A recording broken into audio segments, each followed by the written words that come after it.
Welcome to Gozroth Tutorials. I'm Gozroth, and today we're going to look at how to use the Noesis ChangePage method in TypeScript. First, we'll start off by creating a new Noesis project. Go to Create New, navigate to wherever you have all of your Noesis projects, create a new folder. We'll just call this ChangePage.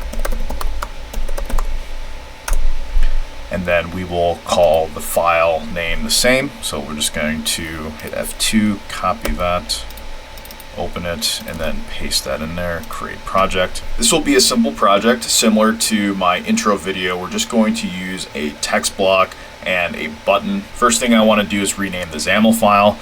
So I'm just going to double click on that and type in page 1. And now we can go to our elements, panel, and layout. We'll grab a stack panel, drag it onto our grid, and then we will grab a text block and a button. We're going to adjust the width and height of our page. I'm just going to use 1000 by 1000. For our text block, I'm going to set it to 250 by 250, and I'm going to change the text to "This is page 1." Okay, now we're just going to do some formatting on our padding, that way it looks centered, and we're just going to set it to something like 50 on the top and bottom, and we'll go down to our font size and put in something like 35, center it, and now we're going to go down to our button and we're going to do the same thing. So width and height will be 250, and then our content will say change page. And we can increase the font size to 35. Now we'll create the data structure for our button command. So we're going to go over to data. We're going to create a new structure. I'm just going to name this page 1 structure.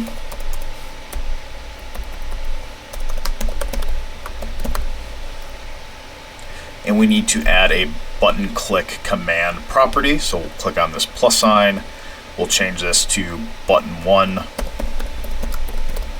And we're going to change it from number to command, and then we can create the data set. So we're going to click on this plus sign, and then we're going to click on this house with the plus sign to assign it to the page. Next, we'll set up the button click binding and the command parameter. So we're going to click on button, and under command we will click on these 3 dots, create binding, click on this hamburger menu, button 1, and on our command parameter, we'll just put page 1. Make sure you tab off that or it won't take, and we can save. With the first page complete, now we can create the second page. We're going to go to assets, hit our plus sign, we're going to create a new page. We're going to name this page 2. Now, to quickly set up page 2, what we're going to do is we're just going to copy and paste the grid from page 1, bring it over to page 2, and just do some minor updating. So let's click on page 1, click on our grid, Control Z to copy, go down to our page 2, delete our grid, then paste it onto our page. We're going to open this, go to our text block, and we'll just change page 1 to page 2. And we have to remove our command, and we can just change our parameter to page 2. Make sure you tab off. And we have to create a new data structure for our second page. So we're going to go back to data, click on our plus sign, click structure, and this time it's going to be page 2 structure.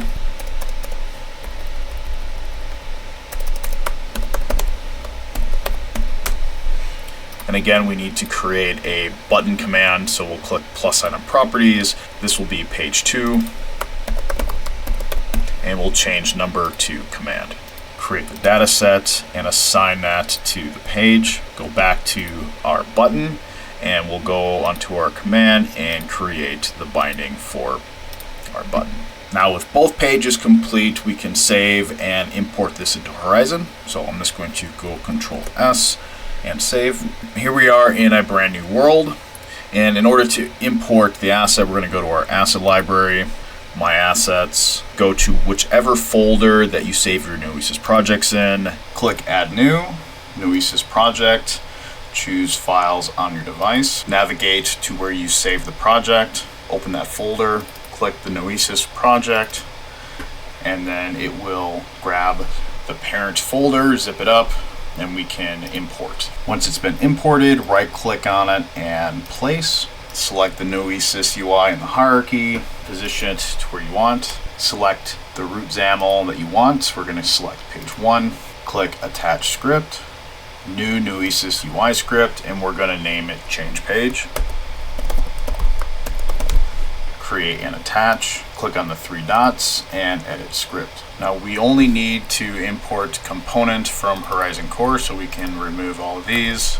And we need to import Noesis asset resource from Noesis, so you should have Noesis Gizmo and Noesis asset resource. And then we can remove some of this unneeded code here, so we can get rid of this. We can empty out our start and remove start client and start server. We're going to set up our data context, create a private page 1 data context.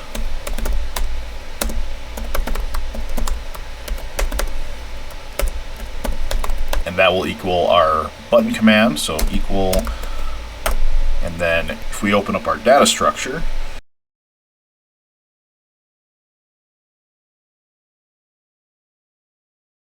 and then in here we'll just type in button 1.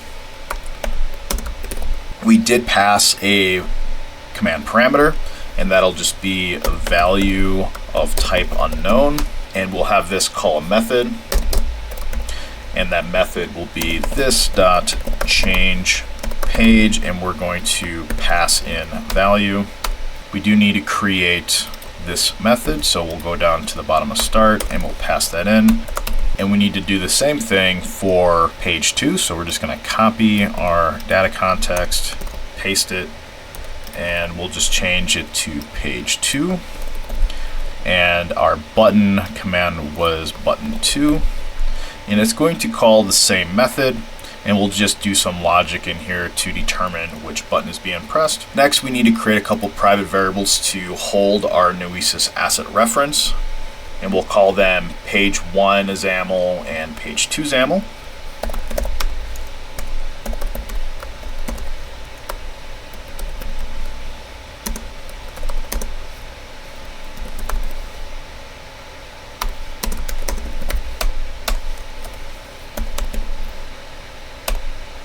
In start, we need to cache the Noesis asset reference, so we need to first get the asset for the Noesis Gizmo so we can then get the resources. So it's going to be const asset, and it's going to equal this dot entity dot as Noesis Gizmo, and it's going to be dot get asset, so get asset. And now we want a reference to all of the resources, so we're going to go const resources equals asset.getResources. Resources dot for each, and we're going to call it resource, and we'll have it called a inline method, and that method will be console.log, and I just want it to print the resource name, so it'll be resource.name. So if resource.name equals page 1. So if you remember, we named the XAML file page 1, page 2. So the actual resource name that we were looking for is going to be that XAML file. So the resource name will be page1.xaml. And if this particular resource is page1.xaml, we're then going to assign page1.xaml to this resource. So page1.xaml equals resource. And then we're going to do the same thing for page 2. We'll just change that to page 2 and this one to page 2. But next, I want to make sure that we're setting the data context properly. So we'll just do if this dot world dot get local player equals this dot world dot get server player. If that is true, we're just going to return.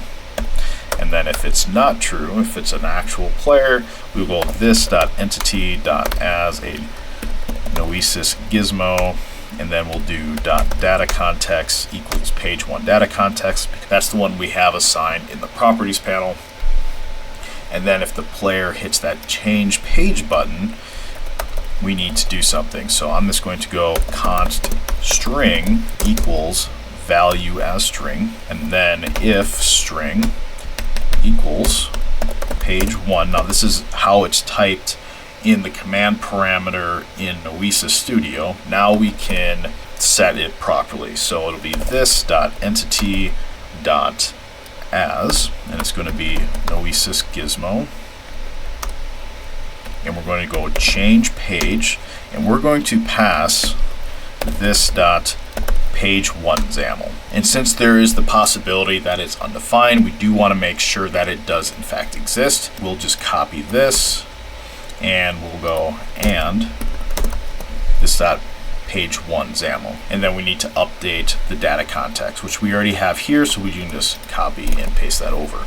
Else if string is page 2, so we can actually just copy this and just change. So this is going to be page 2, and then this is going to be page 2 XAML, and then we'll just copy that down there, and then we're going to use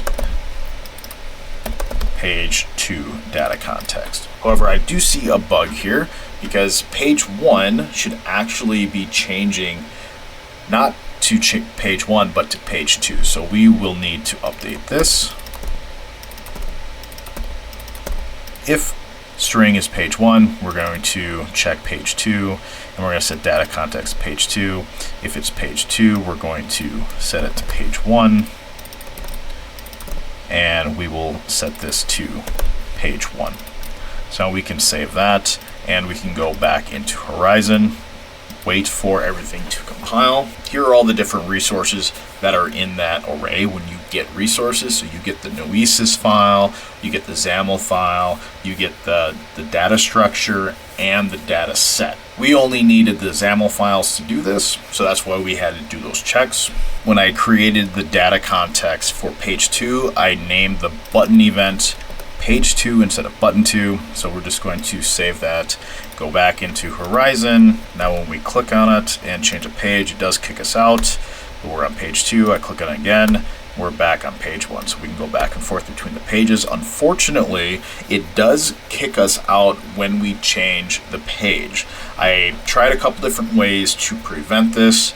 I tried focusing on the UI, but that is still broken for Noesis UI. But I haven't figured out a way to prevent the player from being removed. You don't need to create both XAML files in the same project. You can drag and drop them into this folder.